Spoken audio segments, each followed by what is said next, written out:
Feeling better now, thanks for the chat earlier. You didn't say a lot. I'd have thought, oh no, here we go again. Violence. I'm definitely not promoting violence at all. But it's an interesting, I thought, you know, because people around me, on telly, people I see on everywhere, in films, right? So, films, like you got the hero.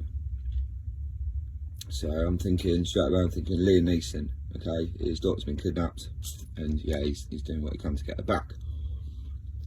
Along the way, he has to sort out a lot of guys, and they're all bad people, aren't they? That's why they were trying to hurt him and stop him from retrieving his daughter. So that is righteous anger, isn't it? That is righteous violence, really, isn't it? Because he didn't ask for it, it's happening, and he's doing whatever he needs to do to get his family back. So that's righteous violence. Now, I think in this world, a lot of people who are cool and young actually go out on Friday night and do things. Would think, oh yeah, religion and the Bible, it's all no violence, no violence, and that it is. It's definitely no violence. Definitely, you got that right. But you have to understand that the Bible was a very violent place, and violence was a part of these people's daily lives. So Elijah the prophet, when he managed to talk to the people and talk them round from being led astray from this false god, 450 of the prophets, do you know they used to dance around cutting themselves, hoping, like, trying to say, you know, draw blood and say, look, come and show yourself, set fire to this altar, because it was a challenge between Elijah and these false priests. 450 of them. It's a lot of people. And you know, when they couldn't do it and they kept cutting themselves, ooh, and and nothing happened. And apparently Elijah even started mocking them. This is what I was surprised again in the Bible. Like, really? Oh, right. So this is like God's #1 go-to man, Elijah, at the time. And he starts mocking them, going, "Oh, maybe they're on the toilet, or maybe they're doing something else." See what I mean? The Bible's funny. He goes, "Yeah, maybe give them a moment. Maybe they just need to finish wiping and stuff like this." You know, it's like, wow, I didn't know. And this is like the good guy mocking them. And yeah, and it didn't work. And when Elijah, with, I'm assuming, the people and the army, seized control, because things were going too bad. Again, God had to step in when things starts getting really bad, and like he has to step in, which unfortunately is a recurring theme throughout history. Of course, it's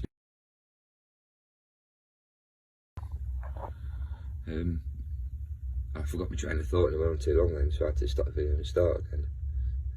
But yeah, so Elijah the prophet was acting on God's behalf, and he took with his armies 450 of these prophets to a place and slaughtered them. That's how the Bible puts it. He took them there and slaughtered them.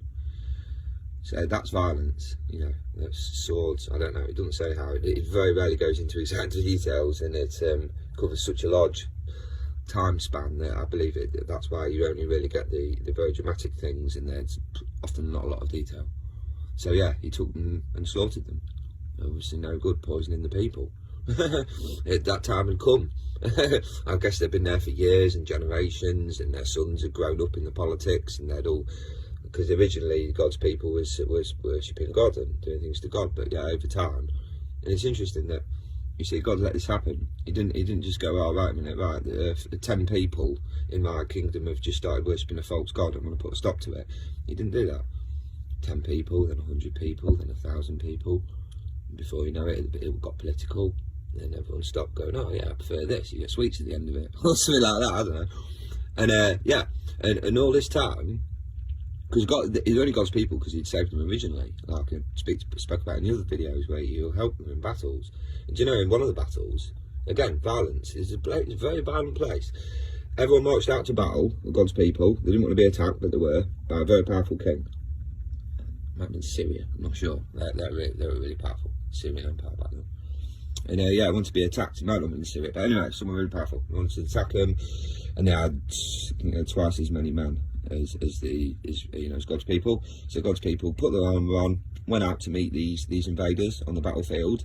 So they haven't just sat at home, have they, going, oh, please let's just get God to sort this. No, they've made the effort, they've gone out, they've put themselves out there, and then they saw they were outnumbered.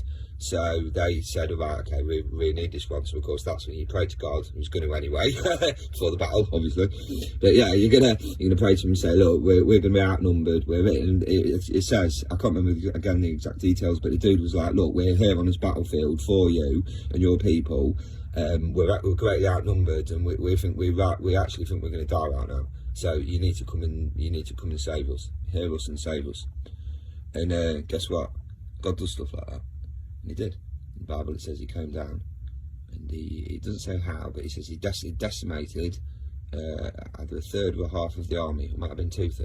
It was a lot. He decimated a huge chunk, enough to make the others run. And then, as the others are running, he said to his men, now slaughter every one of them, catch them, do not let a single one escape, cut them down. Right, so they did that. Then God said, right, now go around all the little camps in the area, all the ones that have been took over, like your computer game, Command and Conquer, turn them back.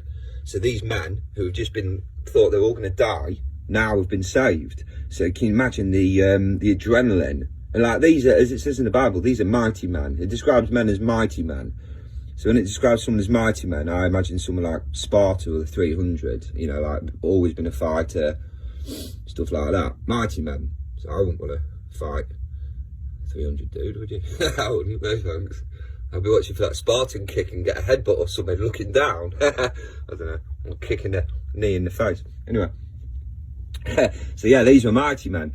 So yeah, they chased them down, and they did. They cut everyone down, made sure no one got away, went around all the villages, and it says the false idols that the people had set up to God, they made sure that they were smashed into dust, absolute dust. And again, it's all metaphors, like things being smashed into dust on God's behalf. No chance, nothing left. So I imagine it like, right, it's when you have a bleach. Bleach down your house, nothing gets left.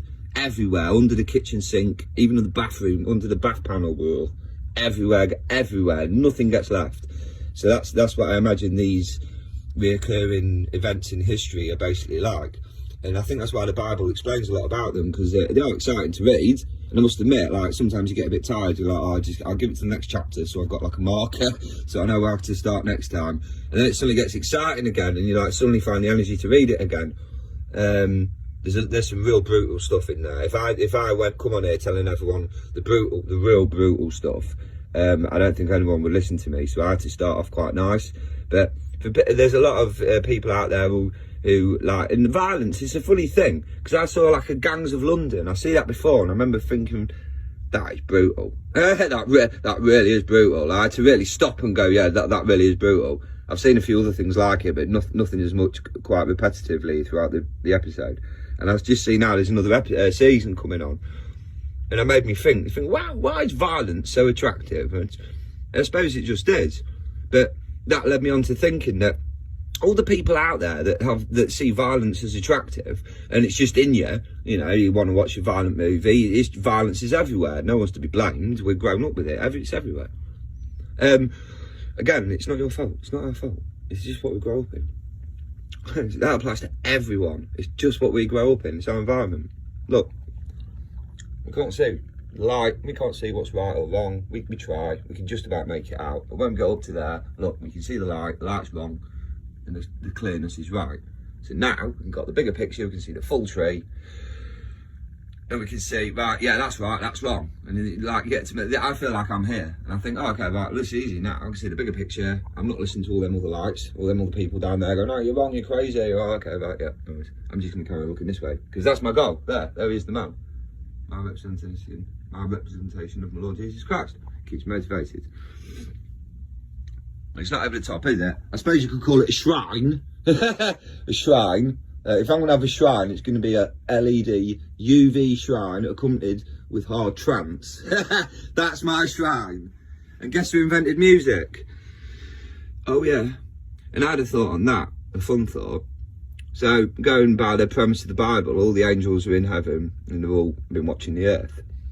For the last 2,000 years, they've been watching people and listening to people playing violins. And now, in the last 20 years, techno's come about, our trance, Alex Kidd, DJ Alex Kidd, you know, proper music.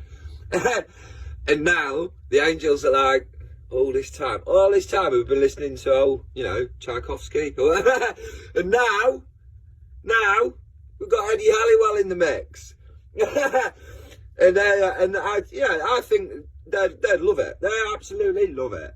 You know, who doesn't? So, anyway, on that note, I'm going to upload some more music. Hey, nice little smooth interchange then. I'm not going to go on today, I can't be bothered. Sometimes it's an effort, but I feel like I have to make it interesting. Well, hopefully it's interesting, make it more interesting. Alright, anyway, see you later.